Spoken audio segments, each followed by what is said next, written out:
When I was a casual, I thought as a casual, I spoke like a casual, and I looked at boxing like a casual. But when I became a hardcore, I put away all those casual things. This is Michael Rogers, and welcome to Bodywork Boxing. Welcome back. It's Michael Rogers. Welcome to Bodywork Boxing.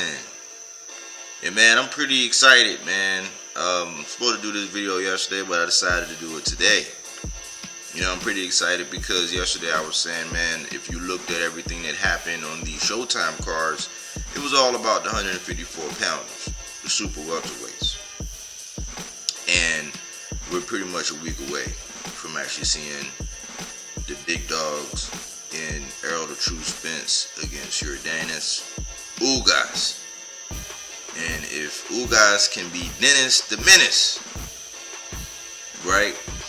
But to talk about something real quick in regards to last night fights, if you looked at videos I did last week, I just did a video on rise over run, the rise of Sebastian Fundora over the run of Erickson the Hammer Lubin. And it kind of saddens me a little bit to hear this topic being brought up already, and I think it's somewhat irresponsible of us, I believe. A lot of people had Lubin. I saw in a video people was putting hammer time up under the videos and this and this and this. When you listen to my prediction, I concluded it was going to be a 50-50 fight, and I edged it 51-49 to Fundora, and I said that this fight would not go the distance. I also highlighted that he had that sneaky uppercut. Now, it was a point in time, I have it in my notes, it was in round 7, when I was basically screaming for the referee to stop the fight. It was a point in time, I can't even count, I could be wrong, but I swear Fundora actually hit Lubin with about 14 uppercuts. And they wasn't back to back like a tank or what Jamel did when he, with the same hand. But it was an accumulation of about 14. It was in the teens at least amount of times in which Fundora had actually hit Lubin. And I was saying that it could have been stopped.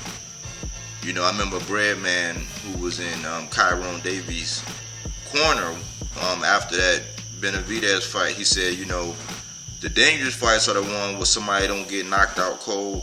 The dangerous ones are the ones where somebody just gets hit in the head so many times.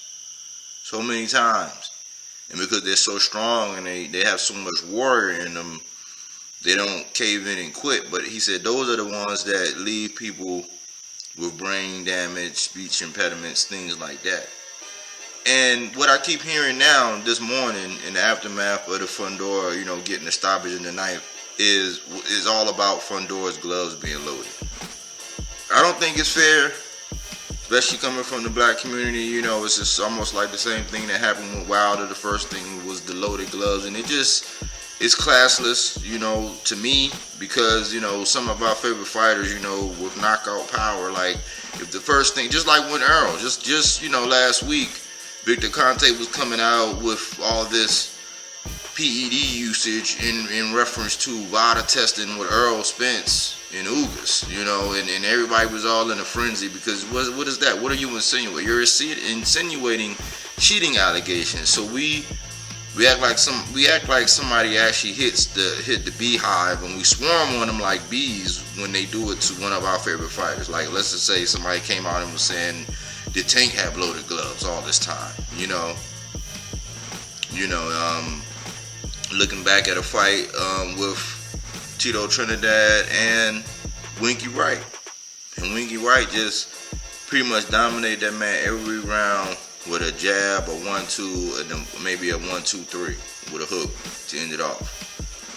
And, Tito was notoriously known for his power, and he got caught with the loaded gloves. So a lot of people question it. I don't think that it's what I want to say. I don't think that it's tasteful to actually bring that up without any proof. That's how things get started. And I know that when it comes to our favorite fighters, we can't stand when they do it to us, like thinking that we had some kind of unfair advantage. I mean, you got to think, man. He got hit a lot. When you look at the numbers when you look at the numbers, and I know when Coach Cunningham, if they would have really looked at Lubin, man, they would have stopped him from going out there, because why? At that point, I mean, he could have still got the knockout, yes. He could have redeemed himself, but at what cost?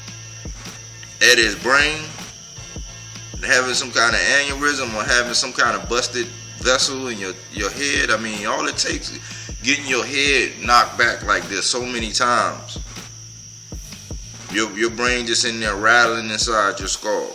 And I think that, what Coach Cunningham did was he allowed Lubin to be able to provide for him and his family again. Because, yeah, he might have got the knockout. But the way it was going, it was just going to be more accumulation of unnecessary punishment. That's my little 2 cents on it. Please don't shoot the messenger. I just don't think that it's not really responsible for us to start painting Fundora in that light. He had a incredible victory. He now has his sights set on bigger and better things. Erickson Lubin has proved that he can work himself up. I don't think that his stock dropped that much.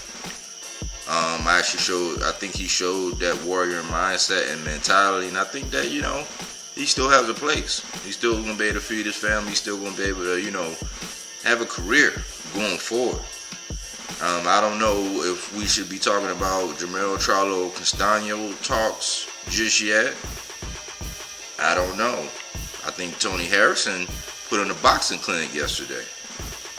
I think the only thing he didn't do was get that man out of there and show him that he didn't belong in the ring. But it was clear Tony Harrison put on a boxing clinic, man. He put on a tremendous, he was working off his jab. He listened to his corner. He implemented what the corner said. He was turning them, coming straight down the pike with the left. Snapping his head with the right. And that's the guy in Garcia that gave Fundora a harder time than Lubin did. Granted, Lubin did knock him down. So Lubin faced some Fundora faced some adversity. Lubin faced some adversity by getting knocked down and just battling on all the way up into the ninth when Coach Cunningham did what he should have done, in my opinion. I think Tony Harrison looked much better than his last performance. He said it in the fight, in the leading up to this last fight, that maybe he took that last fight a little bit too soon. And 154 is kind of looking lit. 154 has some gameplay. There's always some separation when you see these guys fight, and you see, okay, that's a masterclass boxing clinic. That's, this is hype. This is, this is true.